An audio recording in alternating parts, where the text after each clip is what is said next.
Welcome to Hardware Asylum. Now that the classic case build is complete, we need to move on to the next project in this series, which is printing.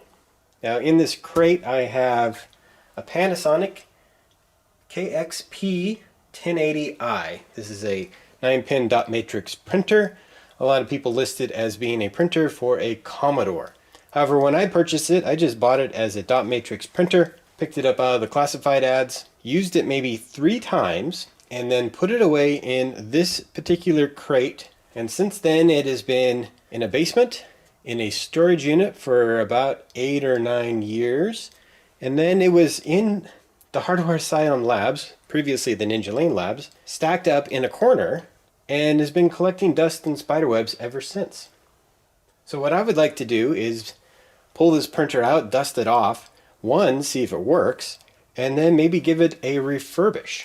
Now for a little history on this particular printer, it was one that I picked up out of the classified ads. I think it was the Thrifty Nickel, which is a local classified ad style newspaper. And when I went to go pick it up, it had already yellowed. And at the time I kind of thought, well, it must be just that color, because I didn't think that ABS would be yellowing that quickly. However, I've seen some pictures of this particular printer on eBay, and they are pristine and white. Some of them are actually new in box, which is pretty crazy. Now, as I had mentioned, this printer I used maybe 2 or 3 times, and then it went into this crate and then stored away for many, many years. And I want to say it hasn't been out of this particular crate since I put it in there before I left for college. So I think what we'll do is we'll go ahead and uncrate this relic of a printer, get it dusted off, and see what we're dealing with.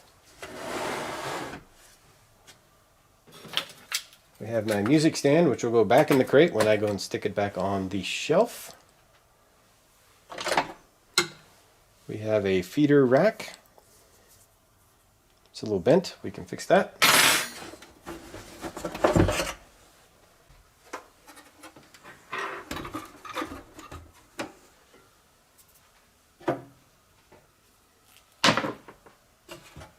Now the printer is showing a lot of signs of sitting.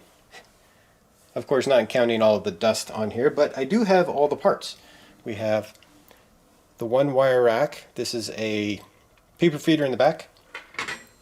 We have another wire rack here, which is the paper coming back out of the printer.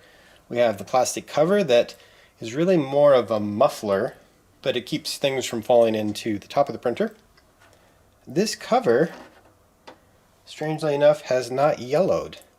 This is the color it's supposed to be, minus some of the schmutz that's on there, and the outside of it is very yellowed, so we might be able to do a retro bright on that to get it cleaned up.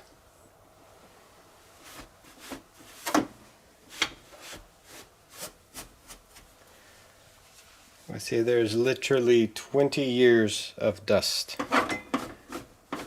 on this machine.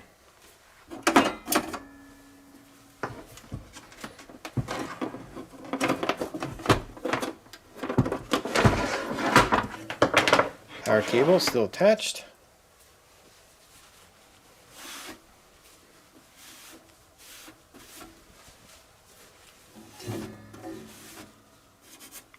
Looks like we got a bit of tape residue on the top right there.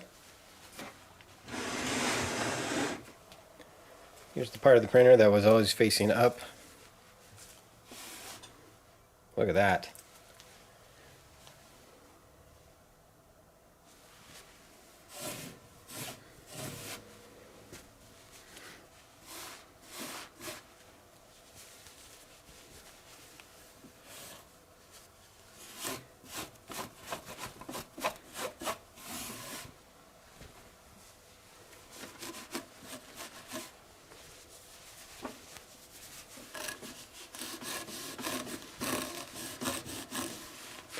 A little bit of knob floss, haha.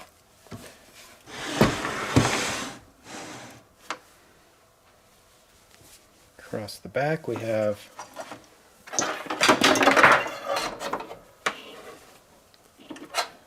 some dirt on our cable. Now there's dirt on everything. The power cord itself is in very good shape. Still flexible.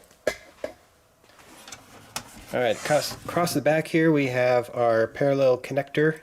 This is to hook up the printer itself. This right here should be a panel for, I think, expansion cards for extra fonts and stuff. Here's our model number, Pro Service number KX-P1080i 003. The serial number for the printer. Let's go ahead and take a look inside.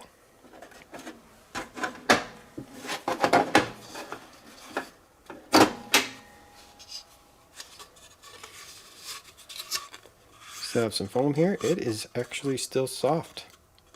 Not bad.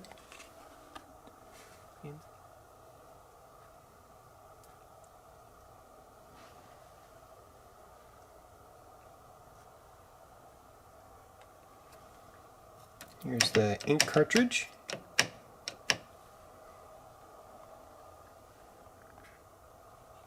I was worried about the drive belts. They look like they're still flexible and in good shape, but of course once we start using it, they might break rather quickly. Printers of this era were able to accept paper in two ways. The primary way was through tractor feed.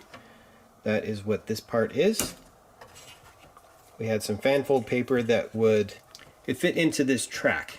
And to lock that back down, you go to the same side over here, and this slides back and forth, allowing you to adjust the paper width appropriately. You could also adjust this side as well. Just flipping up this tab in the back, that would lock it in place. Generally, you don't want to mess with that one because that is what aligns with point 0 right here, which is where the print starts. Those are the margins. The switch right here is how you change tension so that you can run off of the tractor feed or off of the friction feed, which is the wheel. And what that does is moves a roller underneath. When it's disengaged, it will pull the paper through the tractors. And when it is engaged, the tractors will still work, but it uses the friction under the roller to move the paper through the printer. Here are the status lights. Online, form feed, line feed. This is what feeds the paper through the printer and allowing you to adjust it properly. Online, offline, that will enable the printer to accept print jobs. Printer error. This light will flash usually when it's out of paper. And of course the power light to know that it's been turned on. And here we have a selector switch for the type of print quality we want to have. Now before we give this a power test, let's go ahead and pull the ribbon out, see what we got. There we go. Oh, some dirt. More dirt.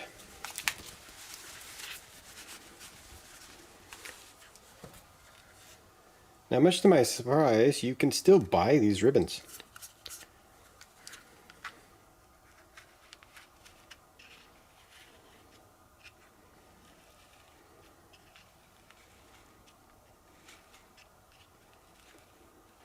Still works, doesn't look like it is broken in any way. I'll be thoroughly amazed if this printer still works.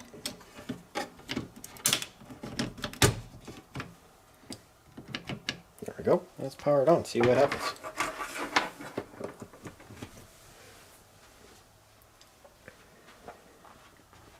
Power switch over here. Oh, holy crap. Got paper error.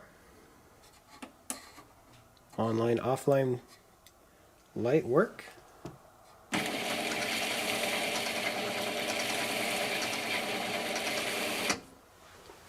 Okay, here's the real test. We're going to go ahead and see if it prints. Turn that off. Put this in tractor mode so that I can adjust the paper.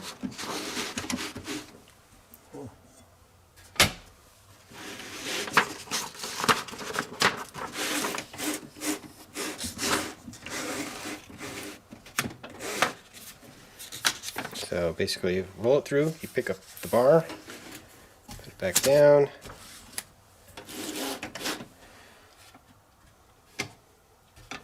In tractor mode, this allows you to align the paper.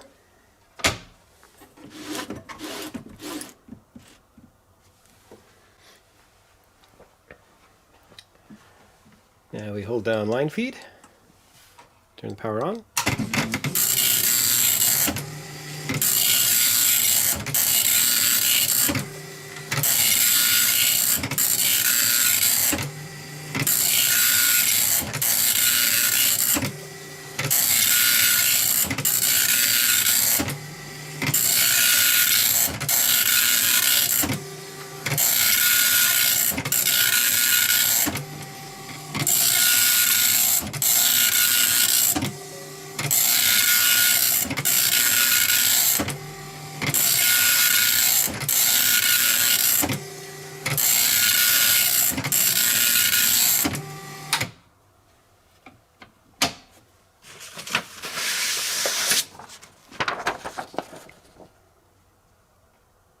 I think that's pretty good for sitting in storage and being covered in dust for 20 years.